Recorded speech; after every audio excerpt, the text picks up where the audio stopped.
Hey guys, how's it going? And I want to give you a good tip in case any of you do play the piano or if you play the guitar and you have a slight problem with your hand or hands, if you have the same problem with both hands, which you probably do, and you can't reach it as far as you want to. Like if you're reaching around the guitar, you're kind of trying to cringe your hand just to reach several strings, and you're wondering, how do I, you know, lengthen out my hand so I can start reaching farther down the piano, whatever instrument you play. And it's a very simple process. All you have to do is just play octaves. And what an octave is just playing eight notes, that are apart from going from C to another C. Because if you don't know the names of notes on piano, there's sets of black keys, like there's two black keys, space, three black keys, space, two black keys, and so on. It's the same pattern. And the one note that's to the left of the two black keys is named a C. Go up to the next C, that's an octave. So you're playing from one C to the next C. So it gives a nice tone. So why am I telling you about octaves? Well, octaves actually kind of stretch your hand. I mean, they stretch the bones in here, the bones in there, all around your palm.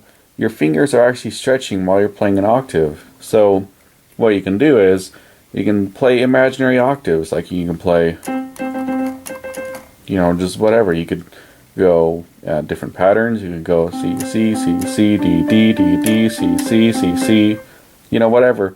Just start playing octaves. You could just start going back and forth, which is a little, difficult to do on the piano, but you can just do it on a piece of table. Like if you're waiting in class, waiting for class to start, or if you're thinking, just start playing octaves back and forth. You don't want to stretch too far because I have a limit of how far I can stretch, and if I reach that limit, then it starts to push my hand to its limit, and it starts to hurt, like right in the pinky, like right at the bottom of my pinky. It'll start to stretch pretty far, and it'll start to hurt quite a bit. So don't reach too far. You don't have to reach that far. Just reach to the point where you start to feel it start to stretch. Like when you're doing a basic arm stretch, just feel it. Just go as far as it, you can feel it pulling in your elbow. That's all you have to do, is just start playing imaginary octaves, which I don't know what this is doing. Thank you.